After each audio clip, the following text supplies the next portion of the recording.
Berhenti sejenak. Berapa lama lagi kita akan menunggu kaya? Kita tumbuh dengan narasi yang sama. Sekolah yang baik, pekerjaan yang stabil, gaji yang naik perlahan, lalu suatu hari, entah bagaimana, kita jadi orang sukses. Kita menunggu kenaikan gaji, menunggu peluang, menunggu momen, menunggu keberuntungan. Namun, waktu tidak pernah menunggu kita. Masalahnya bukan karena kita kurang bekerja keras. Masalahnya karena sejak awal kita diajarkan untuk menukar waktu dengan uang, bukan membangun alur uang yang tetap mengalir, bahkan ketika kita berhenti bergerak. Kita diajarkan bertahan, bukan mencipta. Dan di sanalah kesalahan paling sunyi itu bermula. Ada satu pertanyaan yang jarang kita tanyakan pada diri sendiri. Mengapa kita begitu nyaman menunggu? Secara psikologis, manusia cenderung mencari rasa aman. Otak kita, khususnya bagian amigdala, lebih menyukai kepastian daripada potensi. Pekerjaan tetap terasa aman. Gaji bulanan terasa pasti. Meski kecil, ia bisa diprediksi. Sementara membangun sistem, menciptakan alur uang, atau memulai sesuatu yang baru terasa penuh risiko. Otak kita membaca itu sebagai ancaman. Kita bukan malas. Kita hanya terjebak dalam mekanisme bertahan hidup. Namun hidup bukan hanya soal bertahan. Dalam ilmu perilaku, ada konsep yang disebut delayed gratification, kemampuan menunda kepuasan demi hasil yang lebih besar di masa depan.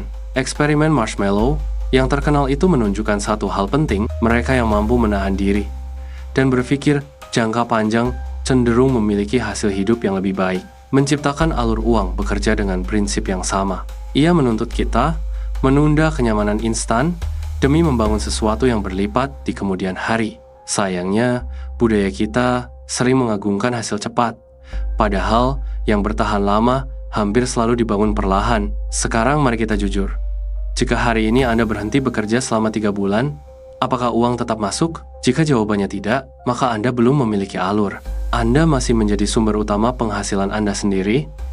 Anda adalah mesin itu, dan mesin akan lelah. Alur uang bukan tentang menjadi kaya mendadak. Ia tentang memisahkan penghasilan dari kehadiran fisik Anda. Bisa melalui keterampilan yang diproduksi sekali dan dijual berkali-kali. Bisa melalui investasi yang tumbuh. Bisa melalui sistem usaha yang berjalan tanpa pengawasan konstan. Intinya bukan jumlahnya. Intinya adalah sistemnya. Dalam ekonomi, uang mengikuti nilai, dan nilai mengikuti kebutuhan. Jika Anda ingin alur uang bekerja, berhentilah bertanya, bagaimana saya bisa cepat kaya? Dan mulai bertanya, masalah apa yang bisa saya bantu selesaikan secara konsisten? Di titik ini, banyak orang menyerah. Karena mencipta lebih sulit daripada menunggu. Menunggu tidak membutuhkan keberanian. Mencipta membutuhkan tanggung jawab. Secara psikologis, perubahan identitas adalah kuncinya. Anda tidak bisa membangun sistem dengan pola pikir konsumtif. Anda tidak bisa menciptakan alur jika setiap tambahan penghasilan langsung habis untuk menaikkan gaya hidup. Dalam kajian perilaku finansial, ini disebut lifestyle inflation. Ketika penghasilan naik, pengeluaran ikut naik. Hasilnya, kita tetap di tempat yang sama, hanya dengan standar hidup yang sedikit lebih mahal. Maka langkah pertama, bukan menambah uang, tapi mengubah hubungan kita dengan uang.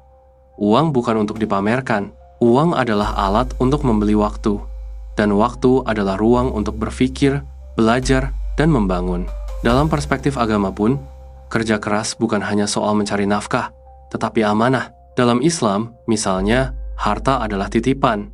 Ia harus dikelola, bukan dihamburkan. Konsep keberkahan bukan soal jumlah, tetapi tentang manfaat dan kesinambungan. Alur uang yang sehat bukan hanya menguntungkan diri sendiri, tetapi juga memberi ruang untuk berbagi. Dan di sana, letak kedalaman, maknanya, menciptakan alur bukan sekadar strategi finansial, tetapi latihan kedewasaan spiritual. Mari kita turunkan ini menjadi nyata. Mulailah kecil. Sisihkan sebagian penghasilan untuk aset produktif, bukan sekadar konsumsi. Kembangkan satu keterampilan yang bisa dikemas menjadi produk. Tulisan, desain, musik, kursus, jasa berbasis sistem. Bangun perlahan. Jangan tergesa. Fokus pada konsistensi, bukan sensasi. Otak manusia menyukai hasil cepat. Tetapi, kekayaan yang stabil lahir dari repetisi yang membosankan. Dari disiplin yang tidak terlihat. Dari keputusan kecil yang diulang setiap hari. Dan disinilah banyak orang berhenti karena prosesnya tidak glamor. Namun ingat, Anda tidak sedang membangun citra, Anda sedang membangun fondasi. Berhenti menunggu kaya berarti berhenti menggantungkan masa depan pada harapan yang tidak direncanakan. Ia berarti menerima bahwa tidak ada penyelamat finansial selain keputusan Anda sendiri. Setiap hari Anda punya dua pilihan, menghabiskan energi untuk bertahan atau menyisihkan sebagian energi untuk membangun sistem. Kecil, pelan, konsisten. Karena pada akhirnya, kebebasan finansial bukan peristiwa besar yang datang tiba-tiba. Ia adalah akumulasi keputusan sadar yang nyaris tidak terlihat oleh orang lain. Dan mungkin, pertanyaan paling jujur bukan lagi, kapan saya akan kaya? Melainkan, hari ini, apa satu sistem kecil yang bisa saya mulai bangun? Dan mungkin ini baru permulaan dari cara kita memahami uang bukan sebagai tujuan akhir, tetapi sebagai alat untuk membebaskan diri dari hidup yang sekadar menunggu. Kita lanjutkan dari sana. Karena setelah seseorang mulai membangun sistem kecil, pertanyaan berikutnya muncul dengan sunyi. Mengapa tetap terasa lambat? Disinilah banyak orang goyah.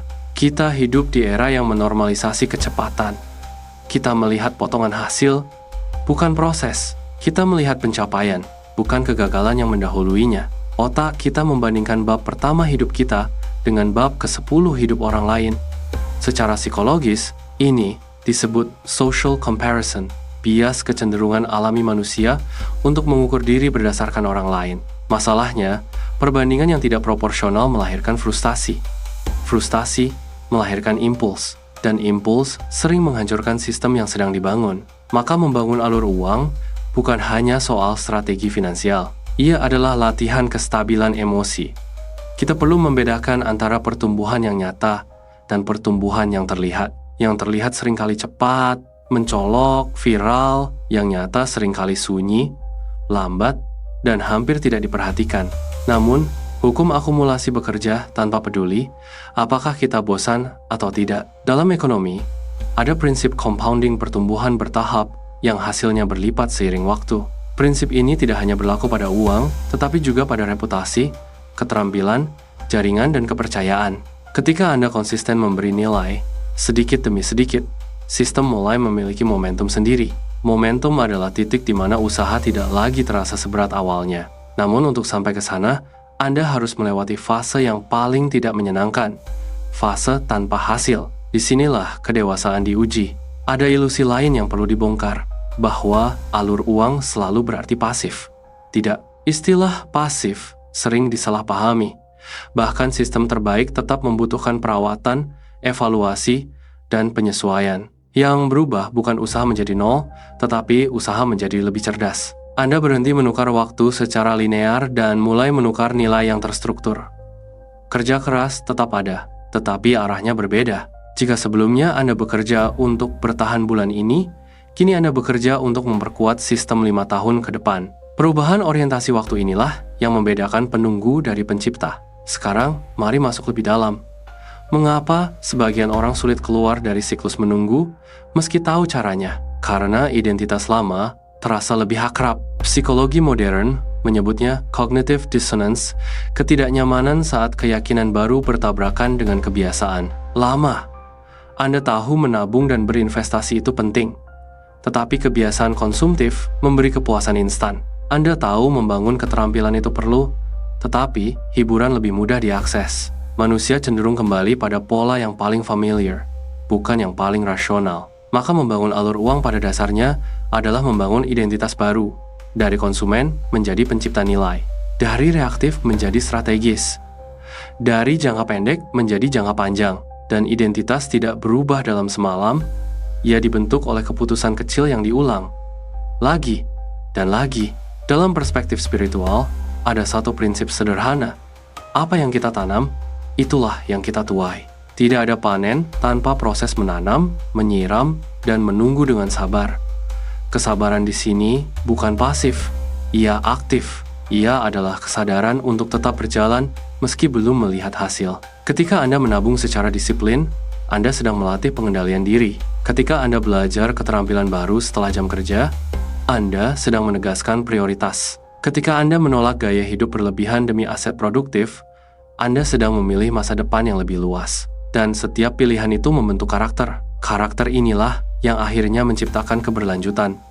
Mari kita konkretkan sekali lagi. Bayangkan Anda memiliki satu sumber penghasilan utama. Target pertama bukan menggantinya. Target pertama adalah menambahkan satu alur kecil. Mungkin kecil sekali. Mungkin hasilnya belum signifikan. Namun itu bukan soal nominal. Itu soal membuktikan pada diri sendiri bahwa Anda mampu mencipta. Dari 1 menjadi 2. Dari 2 menjadi lebih stabil. Dari stabil menjadi terstruktur. Perlahan, ketergantungan berkurang. Rasa cemas terhadap satu sumber mengecil. Ruang berpikir membesar. Dan ketika ruang berpikir membesar, kualitas keputusan meningkat. Inilah lingkaran positif yang jarang dibicarakan. Alur uang yang sehat menciptakan ketenangan mental. Ketenangan mental menciptakan keputusan yang lebih baik. Keputusan yang lebih baik memperkuat alur itu sendiri. Bukan magis, bukan instan, hanya logis. Maka berhenti menunggu kaya bukan berarti berhenti bermimpi besar. Ia berarti berhenti mengandalkan kebetulan. Ia berarti menyadari bahwa waktu akan tetap berjalan dengan atau tanpa sistem yang kita bangun. Setiap hari kita sebenarnya sudah membayar sesuatu. Entah membayar masa depan dengan disiplin atau membayar penyesalan karena penundaan. Pilihan itu sunyi, tidak ada yang melihat. Tetapi dampaknya akan terasa bertahun-tahun kemudian. Dan mungkin pertanyaan yang lebih dalam bukan lagi tentang uang, melainkan tentang kebebasan. Kebebasan untuk memilih pekerjaan yang bermakna. Kebebasan untuk hadir bagi keluarga. Kebebasan untuk berkata tidak pada hal yang bertentangan dengan nilai hidup kita. Uang hanyalah alat. Sistem hanyalah sarana. Yang kita cari sebenarnya adalah ruang untuk hidup dengan sadar. Dan jika hari ini Anda mulai membangun satu alur kecil, sekecil apapun itu, mungkin Anda tidak sedang mengejar kekayaan, mungkin Anda sedang membangun versi diri yang tidak lagi takut pada masa depan. Dan bisa jadi pembahasan ini baru menyentuh permukaan dari satu pertanyaan yang lebih besar. Bagaimana kita mendefinisikan cukup dan siapa sebenarnya yang menentukan nilai hidup kita?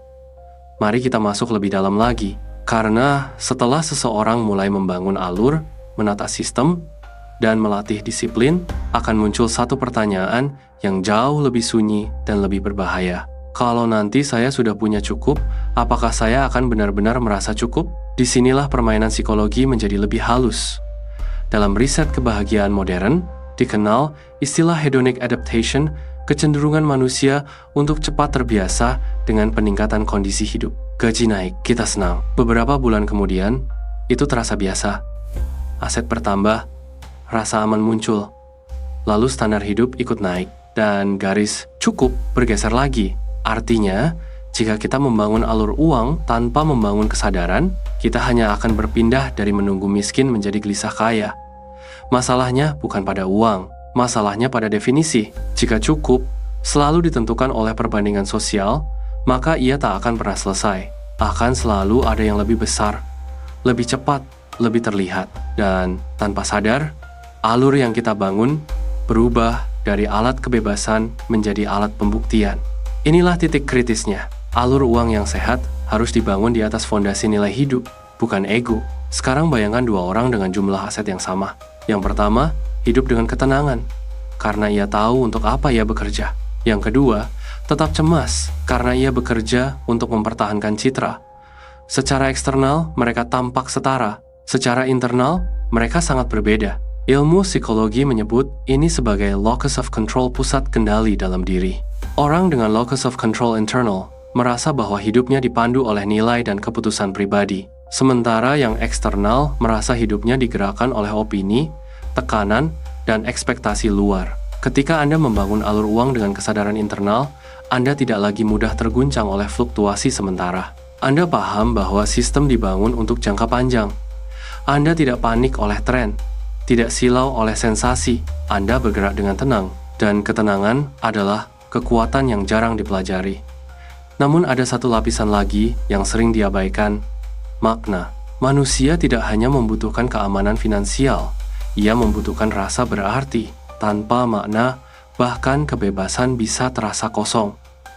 Itulah sebabnya banyak orang yang sudah mapan tetap merasa gelisah, karena mereka membangun sistem, tetapi lupa membangun alasan. Dalam perspektif spiritual, kerja bukan sekadar transaksi ekonomi. Ia bagian dari ibadah, dari kontribusi, dari tanggung jawab sosial.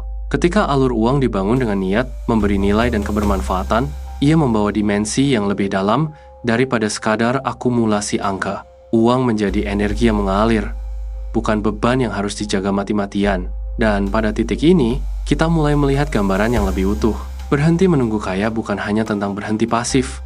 Ia tentang beralih dari hidup reaktif menjadi hidup yang disengaja.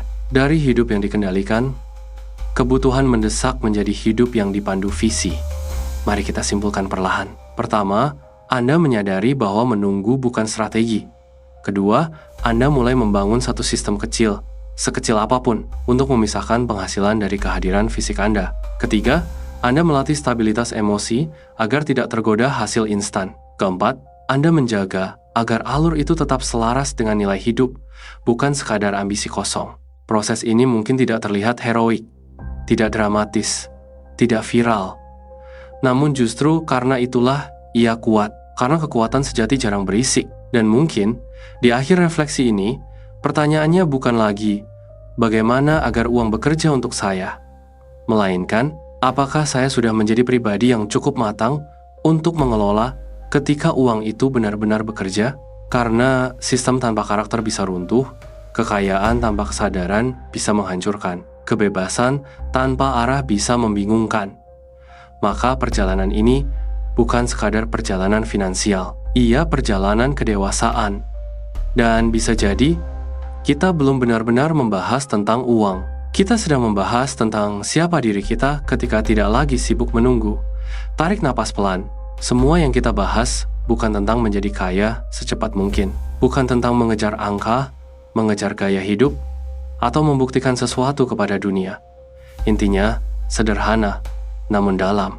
Berhenti menunggu kaya berarti berhenti menggantungkan masa depan pada harapan yang tidak pernah dirancang. Ia berarti menerima bahwa waktu terus berjalan dan setiap hari kita sedang membangun sesuatu, entah membangun sistem atau membangun alasan. Pelajarannya jelas. Jika hari ini kita hanya menukar waktu dengan uang, maka hidup akan selalu terasa sempit. Tetapi, jika kita mulai menyisihkan sebagian tenaga, pikiran, dan penghasilan untuk membangun alur sekecil apapun, maka perlahan kita sedang memperluas ruang hidup kita sendiri. Bukan ruang pamer, bukan ruang gengsi, tetapi ruang tenang. Kita belajar bahwa uang adalah alat, bukan identitas. Kita belajar bahwa sistem lebih penting daripada sensasi. Kita belajar bahwa konsistensi lebih kuat daripada motivasi sesaat. Dan yang paling penting, kita belajar bahwa kedewasaan finansial adalah cerminan kedewasaan karakter. Untuk menerapkannya, tidak perlu langkah besar. Mulailah dari satu keputusan sadar. Mengatur pengeluaran dengan disiplin. Membangun satu keterampilan bernilai. Menyisihkan dana untuk aset produktif. Menolak kenaikan gaya hidup yang tidak perlu. Menjaga niat agar tetap selaras dengan nilai hidup. Lakukan kecil. Lakukan tenang. Lakukan konsisten. Karena pada akhirnya, kekayaan sejati bukan hanya tentang berapa banyak yang kita miliki, tetapi seberapa bebas kita dalam memilih hidup yang bermakna. Dan mungkin suatu hari nanti, ketika Anda melihat ke belakang, Anda akan sadar, Anda tidak pernah benar-benar mengejar kekayaan. Anda sedang membangun ketenangan. Anda sedang membangun kemandirian. Anda sedang membangun versi diri yang tidak lagi takut pada hari esok. Dan dari sanalah alur itu benar-benar bekerja, bukan hanya pada rekening, tetapi pada cara Anda memandang hidup.